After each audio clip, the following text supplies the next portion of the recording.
E aí galera, Deus me dibre, estou aqui hoje com o Sérgio Santos Rodrigues, candidato da última eleição do Cruzeiro e possivelmente futuro candidato às novas eleições. Hoje a gente vai falar dos bastidores, de política, vamos falar dos planos dele também, para uma possível reconstrução, caso ele mesmo se candidate. Então assim, acho que a gente pode ter um papo bem honesto com ele aqui hoje, porque o Sérgio, para quem não sabe, ele sempre foi oposição, né Sérgio? Você, desde que essa diretoria, né, no caso a diretoria passada, assumiu, você se colocou como oposição a Wagner Pires de Sá, Itamar Machado. Como é que foi esse processo político? Na verdade, eu sempre deixei claro que eu falava que não era oposição, eu era a favor do Cruzeiro. E isso quer dizer que eu não concordava com o que eles vinham fazendo desde o começo, e deixei isso muito claro.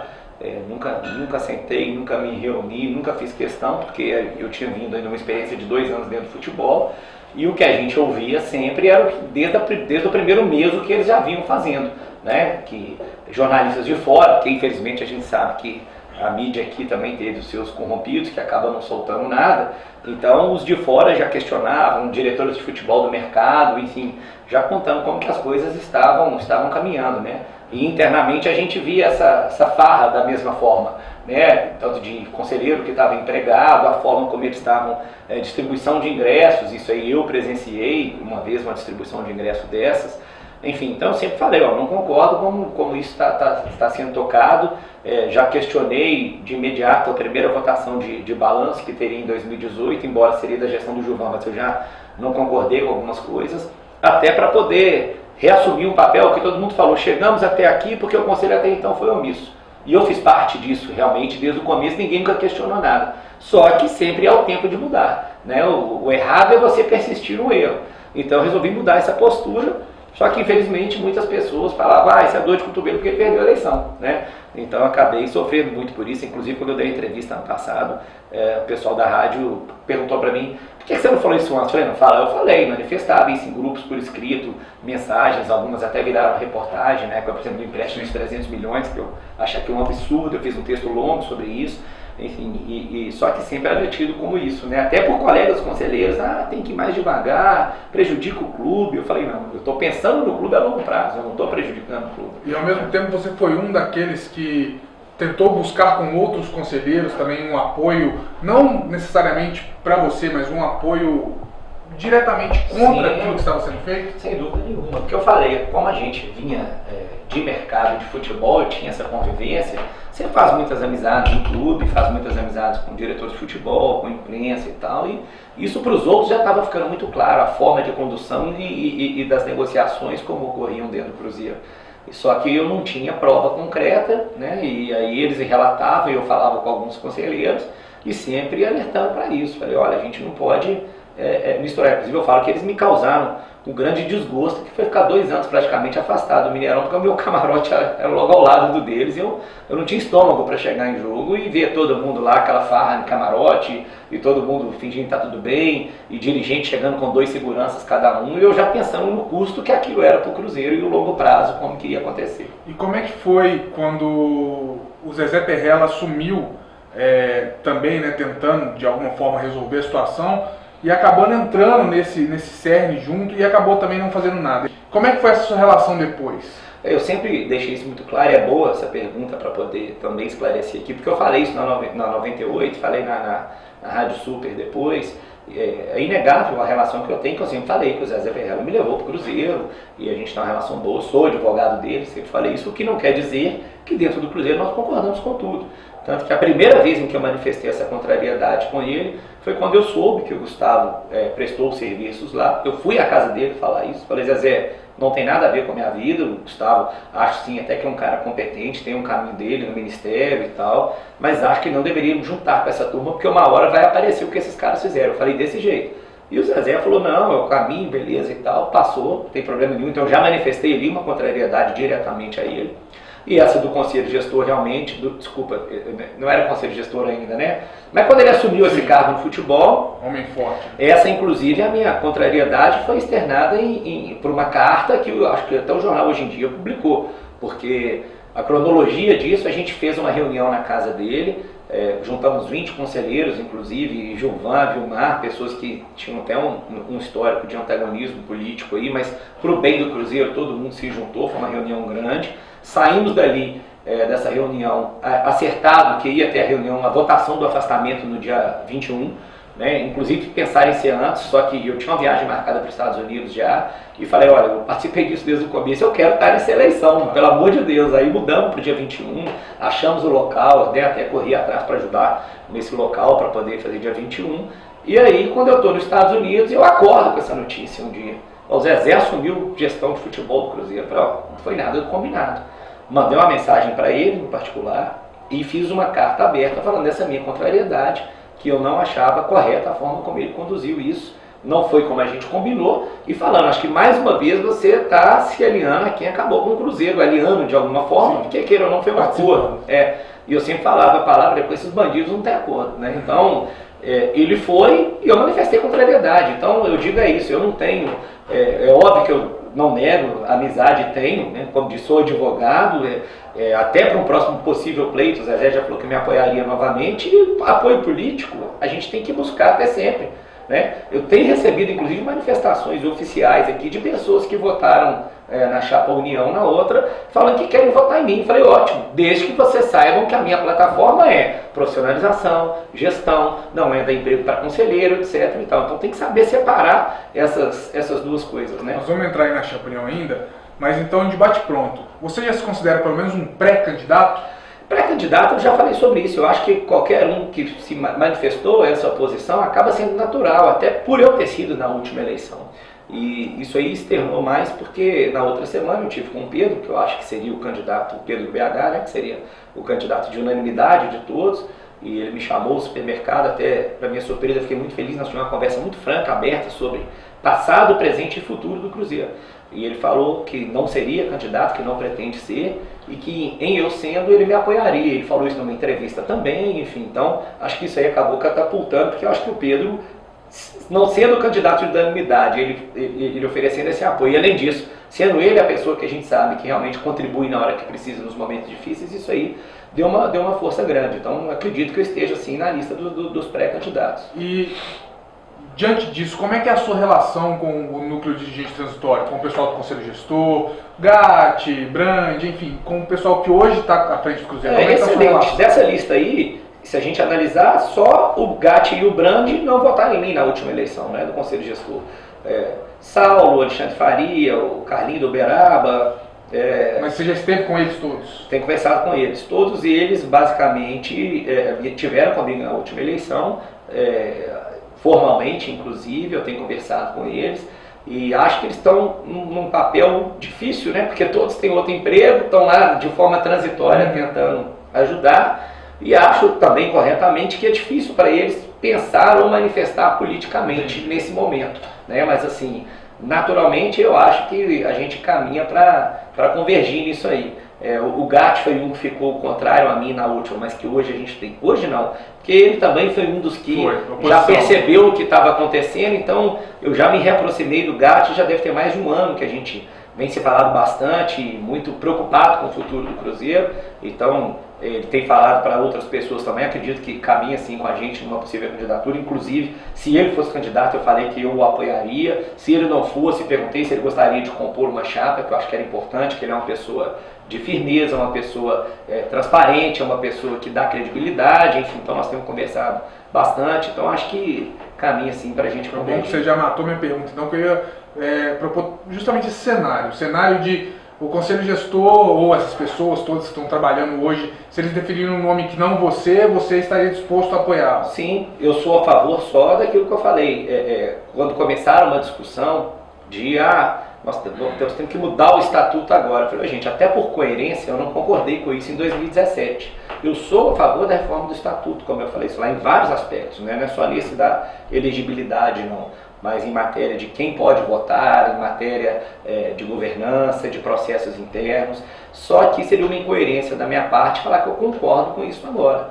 Agora, eu acho que o candidato, é aquilo que eu falo, ninguém é candidato de si mesmo, né? Ele tem que se viabilizar e procurar ter os apoios. Então é isso que aconteceu. Agora é óbvio, se o conselho gestor apresentar um candidato que não seja eu, que tenha uma viabilidade, eu acho que nós temos que preocupar em ganhar a eleição. Nós não podemos correr risco, eu já falei até essa palavra. Eu não acho que o pessoal ligado a quem jogou o Cruzeiro aí vai ter a cara de pau de lançar um candidato. Mas se eles fizerem isso, nós não podemos correr o risco de perder uma eleição. Então, esse candidato tem que ter também uma viabilidade, né? Eu não acho que qualquer nome que aparecer, só a gente quer esse aqui. É uma pessoa que tem viabilidade, que vai trabalhar, então acho que isso é importante também hoje para a gente poder definir um nome. Então, já que você entrou nessa questão das pessoas que destruíram o Cruzeiro, a gente sabe, até por ação nossa, enfim, de outros também, outros veículos de comunicação, que a família União, ou a Chapa União, enfim, essas pessoas, elas parece que não estão dispostas a abandonar tão fácil. Elas continuam se organizando, enfim. A gente teve agora o Gallinari, que foi diretor da sede, dando entrevista, inclusive falando sobre uma proposta de shake para comprar o clube, enfim. Coisas que a gente até entende como absurda. Como é que você está vendo esse movimento contrário dessas pessoas? Você está vendo que eles são numerosos, que eles têm poder? Primeiro, eu acho que é natural, porque quem usufruiu, eu sempre falava que eles tinham um slogan lá, que eu vivia vendo no Instagram, eu vivo o Cruzeiro. Falta um D aí, né? Eu vivo do Cruzeiro. Então quem viveu do Cruzeiro esse tempo todo, inclusive experimentando salários que nunca experimentaram na vida e não teriam no mercado, como de fato não tem, porque o que a gente vê é que os que saíram de lá ninguém arrumou emprego, a gente não sabe onde que eles estão, e os anteriormente ao Cruzeiro todo mundo sabe que ganhavam infinitamente menos do que ganharam lá dentro, embora tentassem justificar os salários que recebiam. Então é óbvio que existe esse apego para voltar a ter esse tipo de rendimento financeiro. Agora, é absurdo e beira ao ridículo, na minha opinião, porque vamos partir do pressuposto, todo mundo, eu acredito que quem já lidou com o mundo árabe de alguma forma, como com chineses, ninguém do exterior vai procurar para fazer uma proposta que não tem legitimidade para responder pelo clube. Então já é ridículo para começar por aí, né? E segundo, numa reunião, eu até brinquei enquanto falaram, eu falei, eu queria entender em que língua que eles conversaram, porque não faz o menor sentido que isso aconteça. Agora, eles se reunirem, eu acho natural por isso, eles têm um apego, né? Eu digo não só ao poder, mais do que ao poder é um apego financeiro mesmo, porque está todo mundo desempregado, né? O que eles tinham no Cruzeiro eles não têm mais, mas sinceramente não me preocupo por isso. A gente vê os movimentos espontâneos hoje, eu acho que a torcida nunca foi tão marcante para as decisões da mudança na história do Cruzeiro igual está sendo agora. Então eu não acredito que a torcida aceitaria isso de forma fácil, como eu acho que os próprios conselheiros não fariam. Até por isso a gente já fez essa sugestão para quando convocar a eleição para fazer o voto aberto. Eu acho que isso hoje é importante, a torcida saber quem está de qual lado para manifestar, né? Porque quem não deve não teme. Qual o motivo de não ser um voto aberto? Para que a pessoa vai esconder o seu voto num momento desse? Então eu fiz até esse apelo lá já também para não convocar as eleições, para que seja assim, porque eu realmente não creio que eles vão ter a cara de pau de fazer isso. Eu queria saber qual é a bandeira que eles vão levantar para reconstruir o Cruzeiro, sendo que eles colocaram o Cruzeiro nessa situação. Queria ter essa certeza que você tem de que eles não vão ter a cara de pau. Eu acho que tem. Mas dentro do planejamento que você vê hoje do Conselho Gestor, e a respeito do que você pensa mesmo de modernização e tudo mais, você concorreu numa época, a gente viu o balanço recente, né, que saiu ontem inclusive, a gente teve acesso, até fizemos matéria, viu que a dívida ela cresceu assim, exponencialmente. Se você assumisse no final de 2017, você ia pegar um clube de uma forma que tudo indica possível de resolver. Na Série A. Se você pega o clube ano que vem ou esse ano, você pega um clube destruído, agora com alguns pilares de reconstrução. O que você vê de saída que possa ser feito assim? A vantagem... Um micro no seu macro. A vantagem é que a minha proposta não muda. Quem me conhece já falava, Sérgio, você corre um risco grande, porque você vai vir no título de Copa do Brasil, de você ser o cara mais impopular da história do Cruzeiro, porque você quer fazer gestão, e a torcida não quer gestão. Então, sinceramente, hoje, para o que eu quero fazer, acaba sendo até melhor, embora seja drástico o que está acontecendo com o Cruzeiro. Mas por quê? Meu pensamento sempre foi um. Meu slogan sempre era fazer um Cruzeiro para os meus netos e não para mim. Eu não quero sair popular como estátua do Cruzeiro, como o cara mais vencedor. Quero sair como o cara que mudou a história do Cruzeiro, ainda que isso demore para ser reconhecido. Eu sempre citei daquela época o Bandeira, por exemplo, do Flamengo, e hoje eu adoro quando eu vi uma reportagem que ele ficou sendo xingado, saiu xingado do Flamengo, mas na final da Libertadores lá em Lima, fizeram uma reportagem, não sei se você viu, que ele foi, pagou do bolso dele, porque quem ganhou foi a oposição dele, a torcida achou ele no meio da torcida e começou a jogar ele pro alto, reconhecendo o que ele fez. Então isso que eu acho que é uma coisa que eu gostaria de fazer pro Cruzeiro. Então se em 17 eu já queria, hoje é o melhor momento ainda para se fazer, porque eu acho que hoje a torcida vai entender isso de uma forma melhor. E assim, acho que o Conselho Gestor já vem fazendo esse trabalho, então você vê que colocou a folha em dia, os vencimentos de janeiro que teria que pagar até amanhã foram pagos na sexta-feira, reduziram drasticamente a folha de uma forma geral, fizeram uma limpeza de funcionários que na minha opinião ainda precisa ser feita mais um pouquinho, né, mas aí são detalhes que precisam ser traçados depois, e acho que com a volta da credibilidade a gente consegue buscar assim várias formas de faturamento. Então a gente pode melhorar a questão do sócio, pode melhorar a presença em campo, que os 2 primeiros jogos ainda não foram tão numerosa, eu tive nos 2, acho que foi 9 mil no primeiro e 3 mil e pouco no segundo, então isso pode ser uma fonte de renda. E a gente tem conversado com muita coisa, eu acho que agora é o momento ideal, é aquela famosa frase, o pensar fora da caixa. Eu tenho conversado com algumas pessoas ligadas à área de inovação, que eu acho bacana quando eles falam com o meu pensamento. Nós temos que pensar receita para o Cruzeiro, além do patrocínio da camisa. Eu não tenho que pensar em transformar a camisa num abadá, né, parecendo que é carnaval de Salvador e até poluía na camisa. Hoje existem muitas formas, através de tecnologia, de podcast, de transmissões, de conteúdo especial, de criação de programas especiais, enfim, de coisas distintas assim, que não sou só eu que vou pensar, acho que tem que ter uma equipe muito grande para isso, mas que a gente já bate papo com algumas pessoas para pensar nisso. E tem uma equipe profissional de equalização financeira, né? Eu falo, hoje o Cruzeiro tem, se você pegar presidente de banco, que é conselheiro, ou filho de conselheiro, um cara igual todo mundo até citou como presidenciável, que eu admiro muito, que é o Aquiles, que tem uma experiência grande de instituição financeira. Então tem um comitê nisso, porque hoje a realidade, nós temos um Brasil com uma taxa de juros muito mais baixa do que era antes também. Então é um momento muito bom para renegociar a dívida, demonstrando isso, né? E quanto a dívidas de FIFA, CBF e tal, o que eu sempre falo é construir um caminho de demonstrar que o CNPJ Cruzeiro é vítima do que foi feito pelo CPF de algumas pessoas. Então acho que isso é muito relevante, a hora que ficar comprovada essa gestão temerária, por isso que eu sempre apelo para que a polícia e o MP façam o seu trabalho quanto antes, a gente tem uma opinião muito sincera que a gente consegue reverter muita coisa. Por exemplo, eu mexo com justiça desportiva. Eu acho muito relevante numa defesa no STJD, para poder diminuir essa punição de perda de campo, mostrar que quem a causou foram pessoas que não tinham o menor amor pelo Cruzeiro e lesaram o Cruzeiro muito mais do que aquilo. Então existem possibilidades da gente ir na área financeira, administrativa, marketing, comunicação, buscar uma forma geral aí de ajudar a solucionar esse problema, que não vai ser solucionado em curto prazo. Então, agora eu vou entrar no outro cerne antes da gente fazer um ping-pong final. Futebol.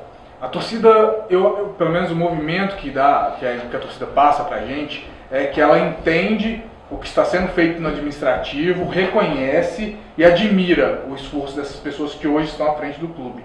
Mas ainda tem muitas críticas voltadas ao futebol. Não só da torcida, também alguns especialistas, alguns comentaristas esportivos falam que o futebol ele precisa de ter um pouco de prioridade. Você acha que essas críticas estão sendo exageradas devido ao momento do clube? Ou você acha que sim, o futebol ainda está deixando um pouco a desejar, que dava para trabalhar de outra forma? Eu acho que está sendo feito o que precisa ser feito, né, no momento atual. Mas assim, o que é o grande problema que eu vejo? Todo planejamento tem que ser de longo prazo. Então o problema que a gente tem é que acaba que o núcleo, como ele é transitório, ele fica também um pouco amarrado de fazer esse planejamento para longo prazo.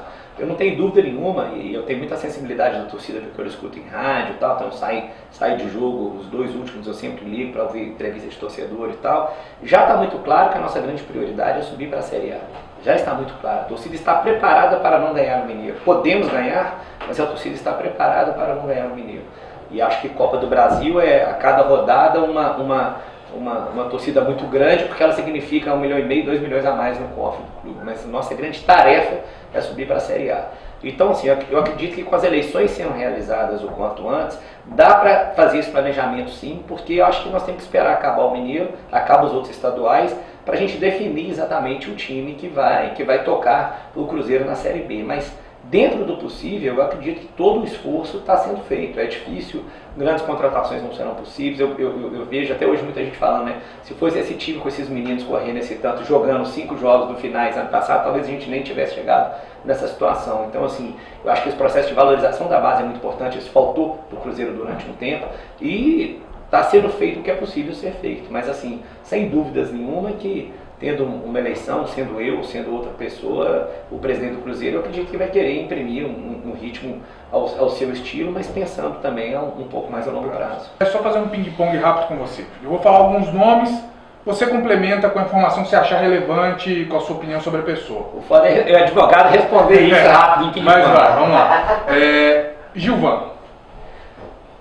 Admiro muito o Gilvan, acho que é um cara que teve não sei quantos anos aí dentro do clube, e como todos os outros que eu acredito que você vai falar, como o Avilmar, como o Zezé, como o César Massa, como o Felício Brandi, tem seus prós e contras. Então, na própria última eleição, eu falei alguns contras do Gilvan, mas acho que todos têm um papel relevante dentro do clube, e admiro ele sobretudo por um motivo. Acho que ele pode até ter errado, mas não por desonestidade. Isso aí, o Gilvan é um cara muito honesto, na minha opinião, pelo menos o tempo que eu estive lá também nunca vi nada contra ele, e acho que ele tem um papel relevante dentro do clube, sim, embora, na minha opinião, na parte de gestão, tenha cometido algumas falhas que levaram a uma dívida grande também. Você errou, meu próximo nome era Itaí Machado. Cadeia. Bruno Vicentini. Cara que eu também gosto e admiro, que a gente separou por causa do processo eleitoral, um cruzeirense abnegado, na minha opinião, que muitos tentaram me jogar contra, inclusive falando, o Bruno é seu jogador de base, eu sempre defendi, falei desonesto, o Bruno também não é, e que fomos separados pela eleição. Também tive discordâncias por forma de gestão, isso aí todo mundo vai ter. Eu tenho certeza que se eu for ter algum poder de gestão, que eu não tinha tanto, que eu era submetido a ele, ao Gilvan, os outros também vão discordar de mim. Então é forma de enxergar. Mas acho que é um cara do bem, um grande cruzeirense, sem dúvida nenhuma, que hoje nós temos proximidade, mas que, por ter aberto mão da vida dele como abriu, para trabalhar 3, 4 anos no Cruzeiro igual ele trabalhou, ele tem meu respeito e minha admiração. René Salviano. Não gostei da forma como acabou a nossa relação pessoal. Ele foi um cara que trabalhou na minha campanha, procurou aqui no meu escritório, primeiro para entrar para a chapa de conselho. Eu já falava com ele, você vai para o mundo do futebol, eu acho que eu não deveria mexer com o conselho, mas ele quis, foi colocado na nossa lista daqueles 110 e depois me informou que ia trabalhar com a turma. Converso, cumprimento, mas deixei claro com ele. Falei, acho que a partir do momento que você cola a sua imagem com pessoas do nível de Itaí Machado, e ele, queira ou não, ele colou, como a gente viu circulando vídeo elogiando Itaí e tal, queira ou não, ele fez isso. Eu acho que, na minha opinião, ele tomou um caminho com o qual eu não concordo e falei isso para ele pessoalmente. Mas encontro o Mineirão, cumprimento, converso, mas nesse aspecto eu não concordo de forma alguma com o caminho que ele tomou. Dalai. Acho que é outra abnegada, assumir o clube dessa forma é muito complicado, né? Mas respeito o trabalho que ele vem fazendo dentro do Cruzeiro e acho que é o momento dele tomar só o caminho agora, né? De convocar essa eleição que é o principal para a gente ver o rumo que vai tomar. Já falei com ele em princípio fala que não gostaria que fosse eu, mas é o que eu falei, isso é normal, essas discordâncias vão haver. Eu não acho que isso tira a entrega que ele tem dado pelo clube agora nesse papel fundamental de reconstrução. Muito obrigado. Valeu. Eu que agradeço, estou sempre à disposição. Demais. Galera, obrigado, espero que tenham gostado da entrevista com o Sérgio. O Sérgio está super disputado, entendeu? Então, a gente teve que fazer uma rapidinha aqui, mas qualquer coisa a gente procura ele de novo. Estou à disposição. Obrigado, galera. Um abraço.